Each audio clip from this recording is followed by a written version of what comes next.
Hello friends, I'm Pratibha, self-trained narcissistic abuse recovery life coach. டாக்ஸிக்கான அப்யூசிவான narcissistic ரிலேஷன்ஷிப்பில் stuck ஆகி அவங்கக்கிட்ட இருந்து விலகி வெளியே வர முடியாமல் நிறைய பேர் கஷ்டப்பட்டுக்கிட்டு இருப்பீங்க. இந்த ரிலேஷன்ஷிப் சரியில்லை, அவங்க என்னை ரொம்ப காயப்படுத்துகிறாங்க, அவங்கள விட்டு விலகி போகணுன்னு தான் நினைக்கிறேன், ஆனால் என்னால் முடியலை, எவ்வளோ முயற்சி பண்ணாலும் திரும்ப திரும்ப நான் அவங்கக்கிட்டேயே தான் போய் நிற்கிறேன், திரும்ப திரும்ப ஹர்ட் ஆகிட்டே இருக்கேன், நான் ஏன் இப்படி பண்ணுறேன்னு எனக்கே தெரியலை, எனக்கு என்ன பண்ணுறதுன்னே புரியலைன்னு சொல்லி நிறைய பேர் வருத்தப்பட்டுக்கிட்டு இருப்பீங்க. நச்சுகள் கிட்ட நீங்கள் இந்த மாதிரி ஈர்க்கப்படுறதுக்கான இந்த ஒரு மனநிலைக்கு பேர் லிமரன்ஸ். இது ஒரு அனிச்சையான மனநிலை. ஒருத்தர் மேலே நமக்கு ஏற்படுற இனம் புரியாத ஈர்ப்பு, இன்ஃபேக்சுவேஷன் அப்படின்னு சொல்லுவாங்க இல்லையா, அந்த மாதிரி தான் இதுவும். நமக்கு யார் மேலே இந்த இனம் புரியாத ஈர்ப்பு ஏற்படுதோ அவங்கள லிமரண்ட் ஆப்ஜெக்ட் அப்படின்னு சொல்லுவாங்க. இந்த லிமரேஷன் அப்படிங்கிற இந்த இன்ஃபேக்சுவேஷன் ஆக்சுவலி எல்லா மனிதர்களுக்கும் இருக்கும். ஆனால் கோடிபெண்டன்ஸ் கிட்ட இந்த இமோஷன் ரொம்ப அதீதமாக இருக்கும், எக்ஸ்ட்ரீம் லெவலில் இருக்கும். இந்த இன்ஃபேக்சுவேஷனுங்கிறது அப்சஷன் லெவலில் இருக்கும்.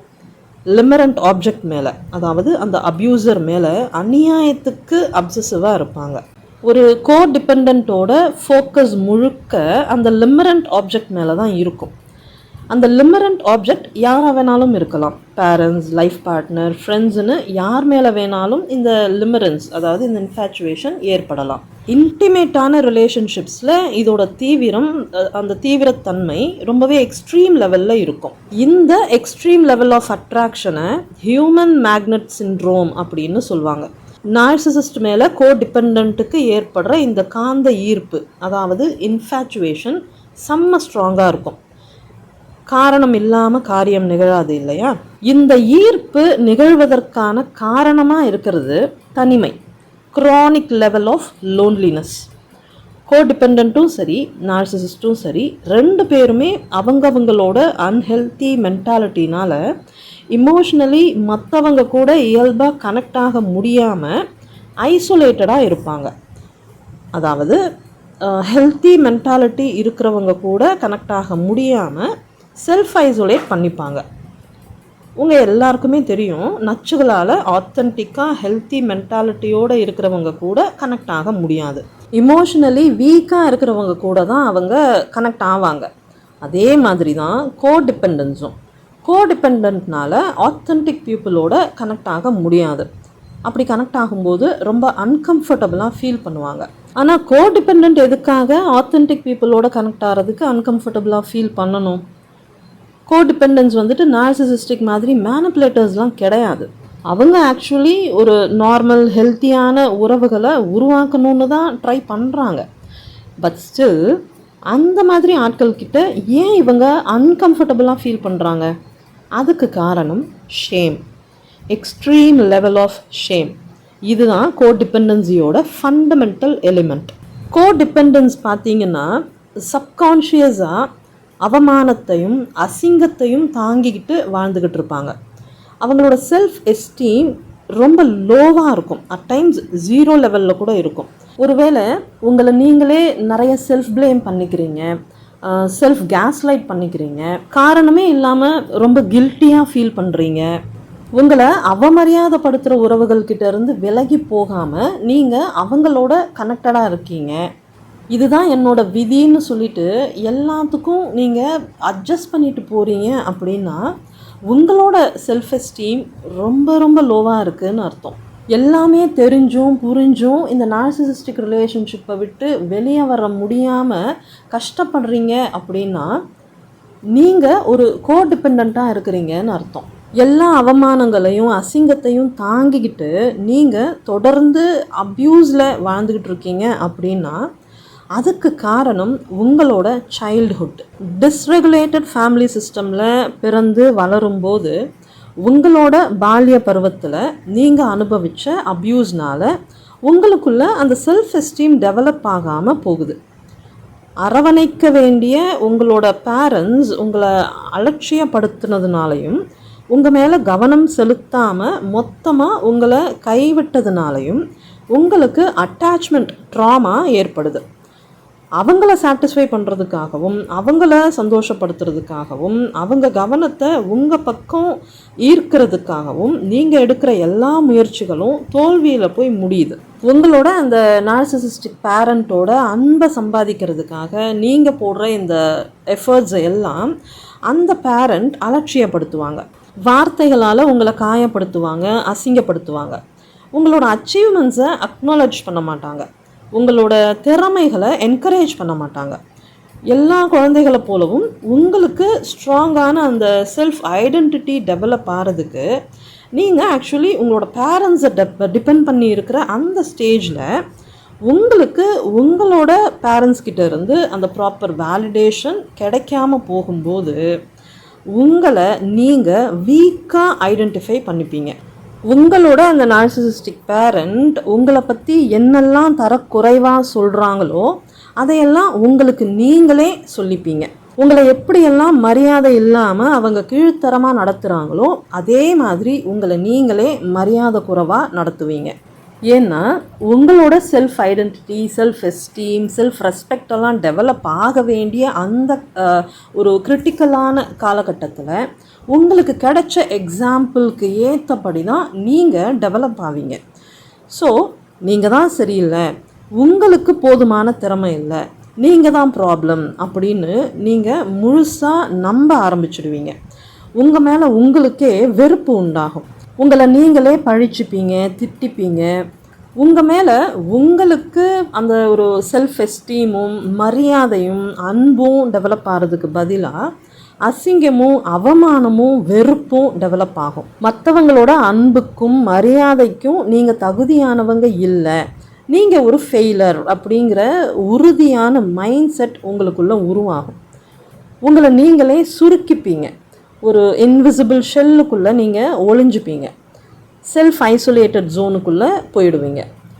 நாளடைவில் நீங்கள் ஒரு அடல்ட் ஆகிறதுக்குள்ளே அந்த பெத்தலாஜிக்கல் லோன்லினஸுக்கும் ஷேமுக்கும் நீங்கள் அடிக்ட் ஆகியிருப்பீங்க. இந்த அடிக்ஷன்னால் உங்களை பற்றி நீங்கள் பேசுகிறதே கூட ரொம்ப நெகட்டிவாக இருக்கும்.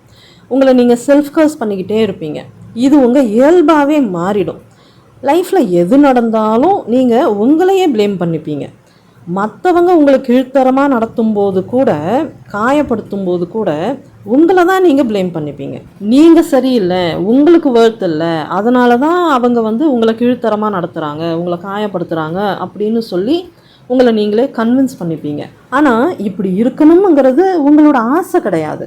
பட் ஸ்டில் இது எப்படி உங்களோட இயல்பாக மாறிச்சு? இதுக்கு பின்னாடி இருக்கிற சைக்காலஜி என்ன? சின்ன வயசில் உங்களுக்குள்ளே டெவலப் ஆன அந்த ஷேம் இருக்கு இல்லையா, அது இப்போ ஒரு மான்ஸ்டராக வளர்ந்து உங்களை டாமினேட் பண்ணிக்கிட்டு இருக்கு. நச்சுகள் என்பிடி அப்படிங்கிற அந்த மான்ஸ்டரோட கட்டுப்பாட்டில் இயங்கிட்டு இருக்கிற மாதிரி நீங்களும் உங்களுக்குள்ள மான்ஸ்டராக வளர்ந்துருக்கிற அந்த ஷேமோட கட்டுப்பாட்டில் இயங்கிட்டு இருக்கீங்க. நச்சுகளோட டிசார்டருக்கு எப்படி சப்ளை தேவைப்படுதோ அதே மாதிரி உங்களோட இந்த டிசார்டருக்கும் சப்ளை தேவைப்படுது. டிசார்டரா? எங்களுக்கு என்ன டிசார்டர் அப்படின்னு ஷாக் ஆகுறீங்க இல்லையா? எஸ், உங்களுக்குள்ளே இருக்கிற அந்த டிசார்டருக்கு பேர் செல்ஃப் லவ் டெஃபிசிட் டிசார்டர்.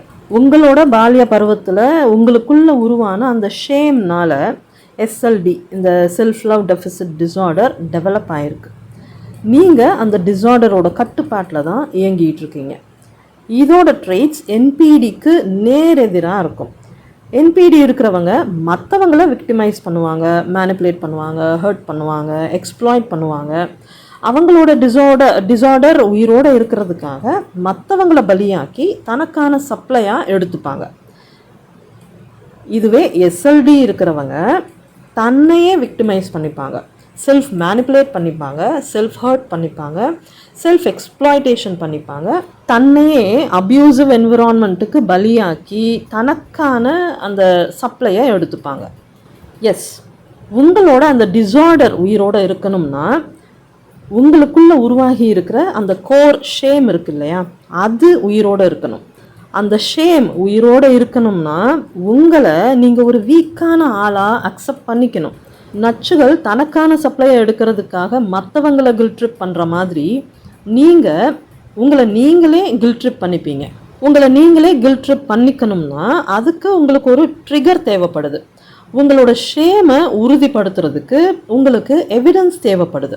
உங்களுக்கு தேவைப்படுற அந்த கில்ட்டுக்கான ட்ரிகரும் அந்த ஷேமுக்கான எவிடன்ஸும் நார்சிசிஸ்ட் கிட்ட இருந்து மட்டும்தான் உங்களுக்கு கிடைக்கும். இதுக்காக தான் நீங்கள் ஆட்டோமேட்டிக்காக நார்சிசிஸ்ட் கிட்ட போய் முட்டிக்கிட்டு நிற்கிறீங்க. இதில் ஒரு பெயின்ஃபுல்லான பியூட்டி என்னென்னா, இந்த ப்ராசஸ் உங்களுக்கே தெரியாமல் அன்கான்ஷியஸாக அனிச்சையாக நடக்கும். உங்களோட இதயம் உங்கள் கண்ட்ரோலும் ஒப்புதலும் இல்லாமல் அது பாட்டுக்கு இயங்கிட்டு இருக்கு இல்லையா, அந்த மாதிரி இந்த ப்ராசஸும் உங்கள் அனுமதி இல்லாமல் அது பாட்டுக்கு நடக்கும். மோஸ்ட்லி நார்சிசிஸ்ட்டுக்கும் எல்லாமே அனிச்சையாக தான் நடக்கும். சோஷியோபேத்ஸும் இந்த சைக்கோபேத்ஸும் பிளான் பண்ணி இதையெல்லாம் எக்ஸிக்யூட் பண்ணுவாங்க. எல்லாத்தையும் கான்ஷியஸாக கண்ட்ரோல் பண்ணுவாங்க. ஆனால் இந்த சைக்கோபெத்திக் அண்ட் சோஷியோபெத்திக் ட்ரெய்ட்ஸ் இல்லாத நச்சுகள் இருக்காங்க இல்லையா, அவங்க ரொம்ப அனிச்சையாக தான் இதுக்கு செயல்படுவாங்க. ரொம்ப இம்பல்சிவாக பிஹேவ் பண்ணுவாங்க. ஆனாலும் அவங்களோட நடத்தை தவறானது அப்படிங்கிற புரிதல் நச்சுகளுக்கு இருக்கும். அதனால் டபுள் கேம் ஆடுவாங்க, டபுள் மாஸ்கெல்லாம் யூஸ் பண்ணுவாங்க. அதே மாதிரி தான் ஒரு கோடிபெண்டாக இருக்கிற உங்களுக்கும் இது பார்ஷியலி புரியும். இது தப்பு அப்படிங்கிறது தெரியும். ஆனால் உங்களுக்கே தெரியாமல் ரொம்ப இம்பல்சிவாக நீங்கள் நச்சுகள்கிட்ட போய் அட்டாச் ஆகிடுவீங்க. அவங்கக்கிட்ட அடி வாங்குகிற ஒவ்வொரு தடவையும் அதுக்கும் சேர்த்து நீங்கள் கில்ட்டியாக ஃபீல் பண்ணுவீங்க, ரொம்ப வீக்காக ஃபீல் பண்ணுவீங்க, அசிங்கப்பட்டுப்பீங்க. அகெயின் இது எல்லாமே உங்களுக்கே தெரியாமல் குடியிருக்கிற அந்த மான்ஸ்டருக்கு சப்ளையாக செயல்படுது. நச்சுகள் அவங்களோட அசிங்கத்தையும் வலியையும் கோடிபெண்டன்ஸ் மேலே கடத்திட்டு ஃப்ரீயாக நடமாடணும்னு நினைக்கிற மாதிரி கோடிபெண்டாக இருக்கிற நீங்கள் அந்த அசிங்கத்தையும் வலியையும் வாங்கிக்கிறதுக்காக நச்சுகள்கிட்ட போகிறீங்க. நச்சுகள் ரொம்ப லாவகமாக உங்கள் மேலே கடத்தணும்னு நினைக்கிற அந்த அசிங்கத்தையும் வலியையும் எந்த விதமான எதிர்ப்பும் தெரிவிக்காமல் நீங்கள் ரொம்ப லாவகமாக வாங்கிப்பீங்க. பியூட்டிஃபுல் காம்பினேஷன் இல்லை? நச்சுகளோட ஸ்டஃப்பை டம்ப் பண்ணுறதுக்கு தேவைப்படுற ஸ்பேஸ் உங்ககிட்ட இருக்குது. உங்களுக்கு தேவைப்படுற அந்த ஸ்டஃப்பு நச்சுகள்கிட்ட இருக்குது. ஸோ நார்சிசிஸ்ட்டும் கோடிபெண்டன்ட்டும் பிரிக்க முடியாத பர்ஃபெக்ட் பார்ட்னர்ஸாக இருப்பாங்க. ஓருயிர் ஈருடலாக இயங்குவாங்க. ஒரு கோடிபெண்டன்ட்டும் நார்சிசிஸ்ட்டும் ஒன்று சேரும்போது 2 பேரோட லோன்லினஸும் காணாமல் போகும். 2 பேருக்குமே பரவச நிலையை அடைஞ்ச மாதிரி ஒரு நன்னிலை உணர்வு ஏற்படும். ஒருத்தர்கிட்ட ஒருத்தர் சேஃபாகவும் கம்ஃபர்டபுளாகவும் ஃபீல் பண்ணுவீங்க. சைக்காலஜியில் இந்த நிலைக்கு பேர் யுஃபோரியான்னு சொல்லுவாங்க. பட் அகெயின் இது 50-50 ப்ரப்போர்ஷனில் தான் வேலை செய்யும். உங்களோட சப்கான்ஷியஸ் மைண்டில் ஒளிஞ்சிக்கிட்டு இருக்கிற அந்த மான்ஸ்டருக்கு தீனி கிடச்சி அது ஒரு பக்கம் சாட்டிஸ்ஃபைடாக இருந்தாலும் உங்களோட கான்ஷியஸ் மைண்டுக்கு இதெல்லாம் ரொம்ப ஓவர்வெல்மிங்காக இருக்கும். இந்த அப்யூஸ்னால் கிடைக்கிற அந்த வலி உங்களுக்குள்ளே இருக்கிற அந்த மான்ஸ்டருக்கு தான் சாட்டிஸ்ஃபைங்காக இருக்குமே தவிர உங்களோட கான்ஷியஸ் மைண்டுக்கு அது சாட்டிஸ்ஃபைங்காக இருக்காது. அப்யூஸ்னால் கிடைக்கிற இந்த பெயினை தாங்கிக்க முடியாமல் உங்களோட கான்ஷியஸ் மைண்ட் ரொம்பவே சஃபர் ஆகும். ஆனாலும் சப்கான்ஷியஸ் மைண்டில் இருக்கிற அந்த மான்ஸ்டர் இந்த கான்ஷியஸ் மைண்டை டாமினேட் பண்ணிடும். நீங்களும் அந்த கான்ஷியஸ் மைண்டோட வாய்ஸை இக்னோர் பண்ணிவிட்டு உங்களோட மான்ஸ்டரை சாட்டிஸ்ஃபை பண்ணிக்கிட்டே இருப்பீங்க. அந்த மான்ஸ்டரையும் மீறி இந்த விக்டிம்ஹுட்லேருந்து தப்பிக்கிறதுக்கு நீங்கள் முயற்சி பண்ணும்போதெல்லாம் உங்களுக்குள்ளே இருக்கிற அந்த மான்ஸ்டர் உயிரோடு இருக்கிறதுக்கு போராடும். அந்த வலியை உங்களால் தாங்க முடியாது. ஸோ அந்த வலியிலிருந்து தப்பிக்கிறதுக்காக நீங்கள் திரும்பவும் அப்யூஸ்குள்ளே போயிடுவீங்க. ஆக மொத்தம் உங்களுக்கே தெரியாமல் நீங்கள் அந்த மான்ஸ்டருக்கு கட்டுப்பட்டு வாழ்ந்து பழகிட்டீங்க. அதாவது அந்த மான்ஸ்டரை உயிரோடு வச்சுக்கிறதுக்காக நீங்கள் வீக்கான ஒரு ஆளாக வாழ்ந்து பழகிட்டீங்க. அப்போது நீங்கள் எந்த இடத்துல வீக்காக இருக்க முடியுமோ அந்த இடம்தான் உங்களுக்கு கம்ஃபர்டபுளாக இருக்கும் இல்லையா? நச்சுகள் எப்படி அவங்களுக்கு கம்ஃபர்டபுளாக இருக்கிற மாதிரியான ஒரு டாக்ஸிக் என்விரான்மெண்ட்டை உருவாக்குறாங்களோ அதே மாதிரி நீங்கள் உங்களுக்கு கம்ஃபர்டபுளாக இருக்கிற அந்த டாக்ஸிக் என்விரான்மெண்ட்டை தேடி போவீங்க. நச்சுகள் அவங்களோட வழியை இறக்கி வைக்கிறதுக்காக உங்களை அட்ராக்ட் பண்ணுற மாதிரி நீங்கள் உங்களுக்கு தேவையான வழியை வாங்கிக்கிறதுக்காக நச்சுகளை அட்ராக்ட் பண்ணுவீங்க. 2 பேரும் ஒருத்தர் அட்ராக்ட் பண்ணுவீங்க. இந்த ஈர்ப்பு விசைக்கு பேர் தான் ஹியூமன் மேக்னட் சிண்ட்ரோம். நேரெதிர் குணாதிசயமும் பண்புகளும் இருக்கிற 2 பேர் பர்ஃபெக்ட் மேட்சாக ஃபிட் ஆகிடுவீங்க.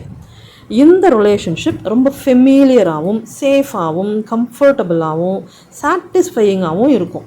நீங்கள் இந்த கோடிபெண்டன்சி ஆர் எஸ்எல்டினால் சஃபர் ஆகிட்டு இருக்கிற பட்சத்தில் இந்த பேட்டர்னை பிரேக் பண்ணிவிட்டு வெளியே வர முடியாமல் கஷ்டப்படுவீங்க. ஏன்னா இது ஜஸ்ட் ஒரு லேர்ன்டு பிஹேவியராக இல்லாமல் உங்களுக்குள்ள டிஸார்டராக டெவலப் ஆகியிருக்கு. இதிலிருந்து மீண்டு வர்றதுக்கான ஒரே வழி செல்ஃப் லவ்வை டெவலப் பண்ணணும். அதுக்கு உங்களுக்கு ஹெல்ப் தேவைப்படும். உங்களோட கோடிபெண்டன்சி எஸ்எல்டி, அதாவது ஒரு டிஸார்டராக டெவலப் ஆகி இருக்கிற காரணத்தினால நீங்கள் சுயமுயற்சியால் இந்த செல்ஃப் லவ்வை டெவலப் பண்ண முடியாது. ஏன்னா நீங்கள் எவ்வளோதான் அந்த செல்ஃப் லவ்வை டெவலப் பண்ணுறதுக்கு முயற்சி பண்ணாலும் உங்களை நீங்களே கேஸ்லைட் பண்ணிப்பீங்க. நீங்கள் தகுதி இல்லாதவங்கிறத உங்களுக்கு நீங்களே ஞாபகப்படுத்திக்கிட்டே இருப்பீங்க. உங்களோட முயற்சிகள் பலிக்காமல் போகும்.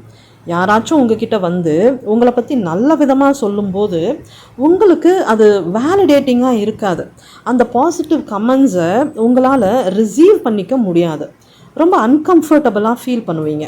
உங்களை நீங்களே பாசிட்டிவாக மோட்டிவேட் பண்ணிக்கணும்னு ட்ரை பண்ணாலும் வியர்டாக ஃபீல் பண்ணுவீங்க. நான் வேஸ்ட்டு, எனக்கு திறமை பத்தாது, நான் ஒரு ஃபெயிலர், யாருக்குமே என்னை பிடிக்காது, யாருமே இல்லாமல் நான் தனியாக வாழ்ந்து கஷ்டப்படுறதை விட இந்த அப்யூசர் கூட நான் வாழ்ந்துட்டு போயிடுவேன். அவங்க என்னை கஷ்டப்படுத்தினாலும் அப்பப்போ எங்கள் ரிலேஷன்ஷிப்பில் சின்ன சின்னதாக நல்ல விஷயங்களும் நடக்குது. எனக்கு இது போதும். ரொம்ப கண்ணியமான மரியாதையான வாழ்க்கையை வாழற தகுதி எனக்கே இல்லைங்கும்போது நான் இந்த லைஃப்பை அக்செப்ட் பண்ணிக்கிறது தான் எனக்கு நல்லதுன்னு சொல்லி உங்களை நீங்களே கன்வின்ஸ் பண்ணிக்கிட்டு விக்டிம்ஹுட்டை அக்செப்ட் பண்ணிப்பீங்க. உங்களோட இந்த மனநிலைக்கு காரணம் உங்கள் கூட ரிலேஷன்ஷிப்பில் இருக்கிற அந்த நார்சிசிஸ்ட் தான் அப்படிங்கிறத நீங்கள் புரிஞ்சுக்கணும். அவங்களுக்கு உங்களோட தேவை இருக்கிற காரணத்தினால அவங்க தான் உங்களுக்குள்ள இந்த தவறான நம்பிக்கைகளை எல்லாம் விதைச்சிட்டு அதை உரம் போட்டு வளர்க்குறாங்க. உங்களுக்குள்ளே இருக்கிற அந்த மான்ஸ்டருக்கு தேவைப்படுற தீனியையும் போட்டு உங்களோட கான்ஷியஸ் மைண்டுக்கு தேவைப்படுற அந்த அன்பை சொட்டு மருந்து மாதிரி சொட்டு சொட்டாக கொடுக்கறது மூலமாக உங்களுக்கு தேவைப்படுற அந்த அன்பை அவங்களால மட்டும்தான் கொடுக்க முடியும் அப்படிங்கிற அந்த தப்பான நம்பிக்கை உங்களுக்குள்ள வளர்கிற வகையில் உங்களை அவங்க பிரெயின் வாஷ் பண்ணுறாங்க.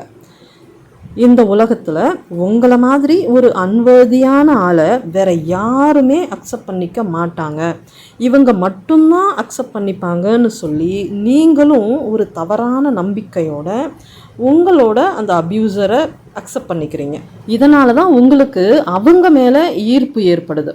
அவங்க அந்த லிமரண்ட் ஆப்ஜெக்டாக இருக்காங்க. உங்களை அட்ராக்ட் பண்ணுற இந்த அப்யூசிவ் ரிலேஷன்ஷிப்பை நீங்களும் சேஃபாக ஃபீல் பண்ணுறீங்க.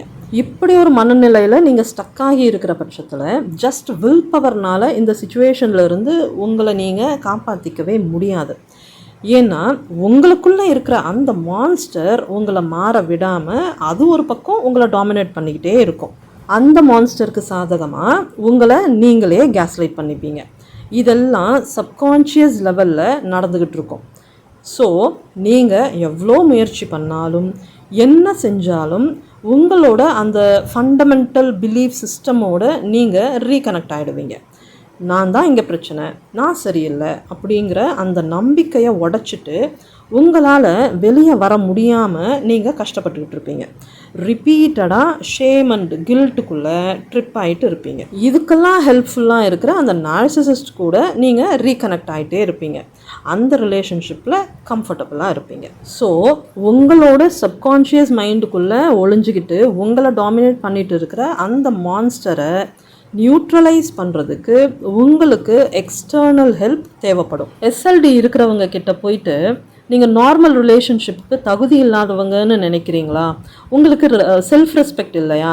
உண்மையான அன்பை பார்த்து நீங்கள் பயப்படுறீங்களா அப்படின்னெல்லாம் கேட்டால் கண்டிப்பாக அப்படியெல்லாம் எதுவும் இல்லையே, நான் நார்மல் ரிலேஷன்ஷிப்பில் இருக்கணும்னு தான் ஆசைப்பட்றேன், எனக்கு என் மேலே நிறையவே மரியாதை இருக்குது, அன்பாக இருக்கிறவங்கள பார்த்து நான் ஏன் பயப்பட போகிறேன்?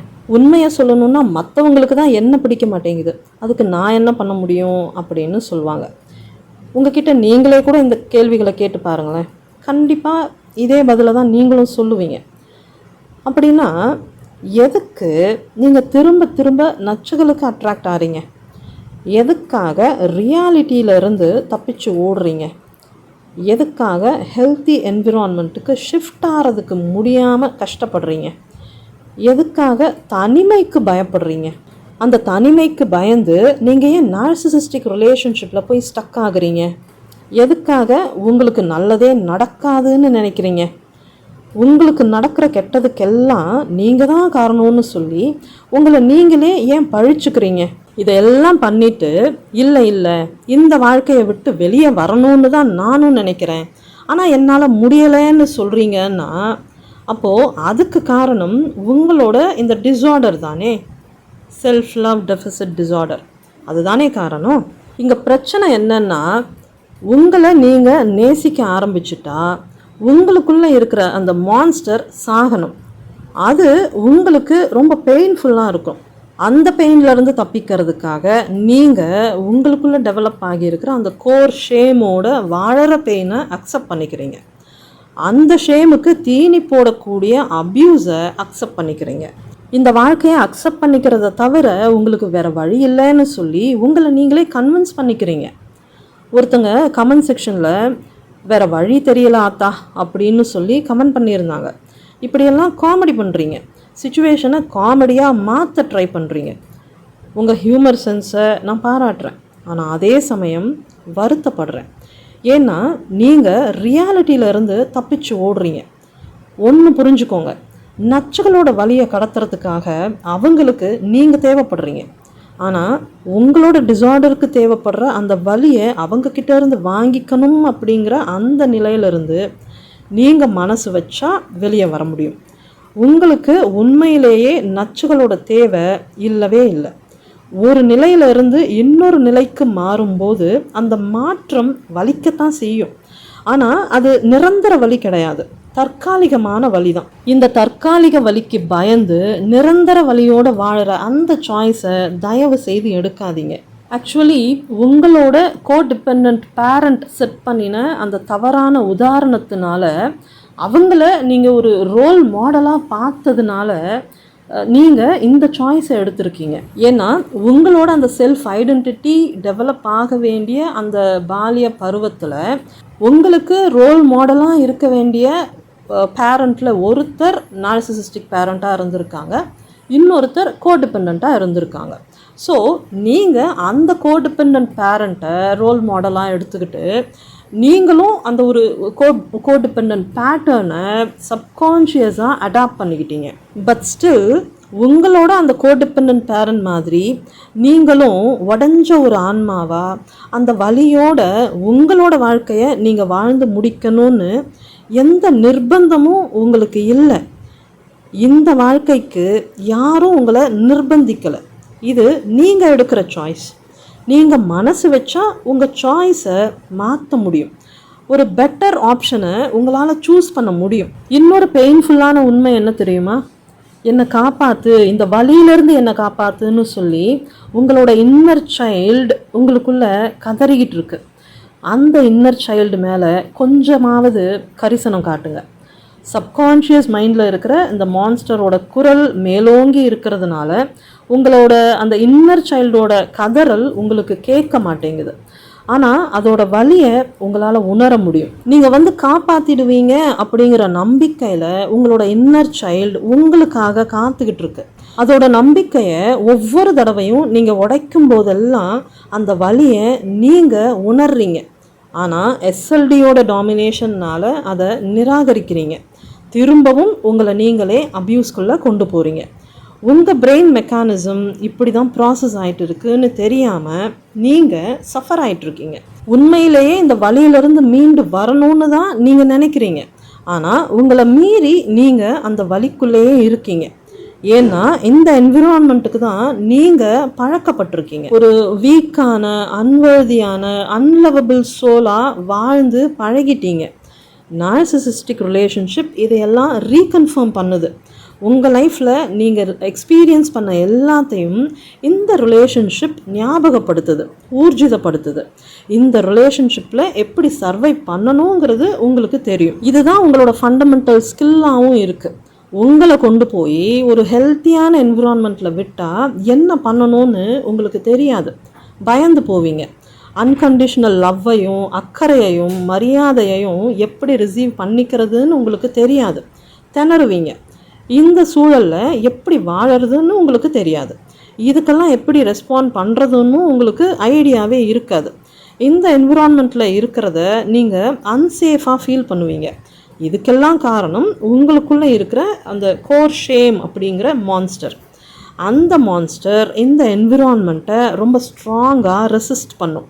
இன்ஃபெக்ஷனை எதிர்த்து போராடுற இம்யூன் சிஸ்டம் மாதிரி இந்த ஹெல்தி என்விரான்மெண்ட்டை அது எதிர்க்கும். இதுக்கெல்லாம் உங்களுக்கு தகுதி இல்லைன்னு சொல்லி உங்களை மேனிப்புலேட் பண்ணும், உங்களை இங்கேருந்து வெளியே கூட்டிகிட்டு போயிடும். ஸோ உங்களை மதிக்காமல் நேசிக்காமல் உங்களை காயப்படுத்துகிற உறவுகளை தேடி ஓடிடுவீங்க. இந்த என்விரான்மெண்ட்டில் உங்கள் அப்யூசருக்கு தேவைப்படுற விஷயங்களை எப்படி கொடுக்கணும்னு உங்களுக்கு தெரியும். அதுக்கு தான் நீங்கள் பழக்கப்பட்டிருக்கீங்க. அதை கொடுத்துட்டா உங்கள் வேலை முடிஞ்சுது. ஸோ அப்யூசிவ் ரிலேஷன்ஷிப்பில் இருக்கிறது உங்களுக்கு கம்ஃபர்டபுளாக இருக்கும். கல்யாணத்துக்கு பிறகும் ஒருவேளை உங்கள் மேரேஜ் லைஃப் நல்லபடியாக அமைஞ்சிருந்தாலும் உங்கள் வலிக்கு ஆணிவேராக இருக்கிற அந்த இரத்த உறவுகளை விட்டு விலகாமல் அவங்கக்கிட்ட திரும்ப திரும்ப போவீங்க. உங்களுக்கு தேவையான அந்த வலியை அங்கேருந்து வாங்கிக்கிட்டு வருவீங்க. மேரேஜ் லைஃப்பும் டாக்ஸிக்காக அமைஞ்சு போச்சுன்னா பம்பர் ப்ரைஸ் தான். அங்கேயும் இங்கேயும் மாறி மாறி அடி வாங்கிக்கிட்டு இருப்பீங்க. இதுதான் உங்களோட அன்ஹெல்தி பேட்டர்ன். இதெல்லாம் சப்கான்ஷியஸ் லெவலில் நடந்துக்கிட்டு இருக்கும்போது உங்களோட கான்ஷியஸ் மைண்ட் உங்களை அலர்ட் பண்ணும். இதெல்லாம் சரியில்லைன்னு சொல்லி உங்களை வார்ன் பண்ணும். நீங்களும் இதிலிருந்து மீண்டு வரணும்னு நினைப்பீங்க. ஆனாலும் உங்களோட சப்கான்ஷியஸ் மைண்ட் ஓவர்டேக் பண்ணும். ஸோ உங்களோட அப்யூசர்கிட்ட இருந்து கிடைக்கிற அந்த பிரெட் க்ரம்ஸ் தான் உங்களுக்கு கம்ஃபர்ட்டை கொடுக்கக்கூடிய அன்புன்னு சொல்லி நீங்கள் கன்வின்ஸ் ஆகிடுவீங்க. நீங்கள் இப்படி ஒரு மீள முடியாத கஷ்டத்தில் சிக்கி தவிச்சிட்ருக்கிறதுக்கு காரணம் உங்களோட பேரண்ட்ஸ் தான். அதுதான் உண்மை. ஆனால் எவ்வளோ நாளைக்கு தான் உங்களோட இந்த நிலைக்கு உங்கள் பேரண்ட்ஸையே பழி சொல்லிகிட்டு இருக்க முடியும்? ஏதாவது ஒரு கட்டத்தில் உங்கள் நலனுக்காக ஒரு திடமான முடிவை நீங்கள் எடுக்கணும் இல்லையா?